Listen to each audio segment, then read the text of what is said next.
National Weather Service in Milwaukee Sullivan has issued a tornado warning for northeastern Kenosha County in southeastern Wisconsin until 9:30 p.m.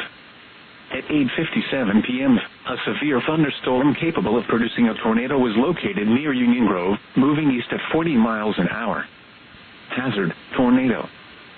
Source, radar indicated rotation. Impact, flying debris will be dangerous to those caught without shelter. Mobile homes will be damaged or destroyed. Damage to roofs, windows, and vehicles will occur. Tree damage is likely. This dangerous storm will be near Kenosha and Pleasant Prairie around 9 p.m. Other locations impacted by this tornadic thunderstorm include Brighton, Somers, Bristol, and Paris. Take cover now.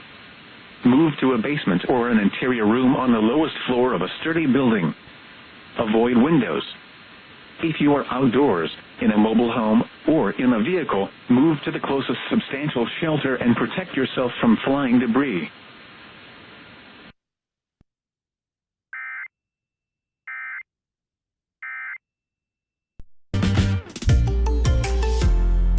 WXSS FM and HD1, Wauwatosa, Milwaukee. Always live on the free Odyssey app. What up, it's Allie. And Easy. You can hear us every morning from 6 to 10. On Milwaukee's #1 hit music station. 103.7 KISS FM.